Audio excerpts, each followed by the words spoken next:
Welcome to four sides TV. నా పేరు రేవతి. మన ప్రాంతంలో ఆకాశంలో డ్రోన్ ఎగురుతుందా?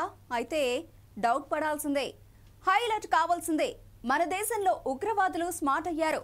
బాంబు పేలుళ్లలో డ్రోన్ ట్రెండ్కు శ్రీకారం చుట్టారు. ఢిల్లీ ఎర్రకోట పేలుళ్ల కేసును దర్యాప్తు చేస్తున్న నేషనల్ ఇన్వెస్టిగేషన్ ఏజెన్సీకి డ్రోన్కు సంబంధించి దిమ్మ తిరిగే ఆధారాలు లభించాయి. డాక్టర్లతో కూడిన ఉగ్రవాదుల ముఠాను ఇటీవల జమ్మూ కాశ్మీర్తో సహా వివిధ ప్రాంతాల్లో పోలీసులు అదుపులోకి తీసుకున్నారు. ఈ సందర్భంగా జరిపిన విచారణలో భయంకర నిజాలు బయటపడ్డాయి. మనిషి తన సౌలభ్యం కోసం చేస్తున్న ఆవిష్కరణలు సంఘ విద్రోహ శక్తులకు అస్త్రాలుగా మారుతున్నాయి. గనుల్లో కార్మికుల కష్టాన్ని తగ్గించేందుకు ఆవిష్కరించిన డైనమైట్ వంటి పేలుడు పదార్థాలు తర్వాతి కాలంలో బాంబుల తయారీకి ఉపయోగపడ్డాయి.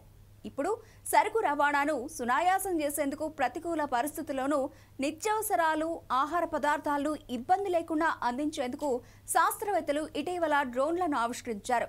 కానీ యుద్ధాలు, మాదక ద్రవ్యాల అక్రమ రవాణా, ఉగ్రవాదం వంటి మానవాళికి హాని కలిగించే పనుల్లోనూ డ్రోన్లను భారీగా వినియోగిస్తున్నారు.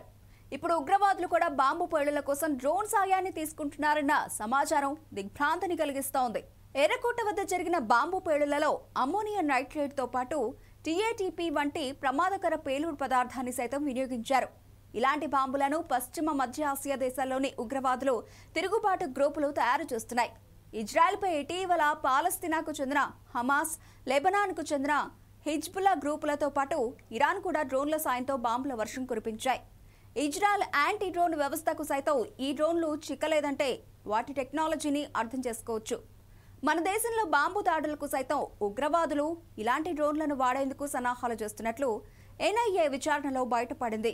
ఇటీవల అరెస్ట్ అయిన డానిష్ వంటి సాంకేతిక నిపుణులు doctor Shaheen, doctor Muzammil, doctor Umar వంటి వైద్య నిపుణులు తమ మేధస్సును ఇలాంటి విధ్వంసాల కోసం వాడుతున్నట్లు పోలీసుల విచారణలో బయటపడింది. డానిష్ ఇచ్చిన సమాచారంతోనే హమాస్ తరహా డ్రోన్ల కుట్ర బయటపడింది. వీరిని 10 రోజుల కస్టడీకి తీసుకుని మరింత లోతుగా విచారిస్తున్నారు. మున్ముందు ఇంకెన్ని కుట్రలు బహిర్గతమవుతాయో చూడాలి.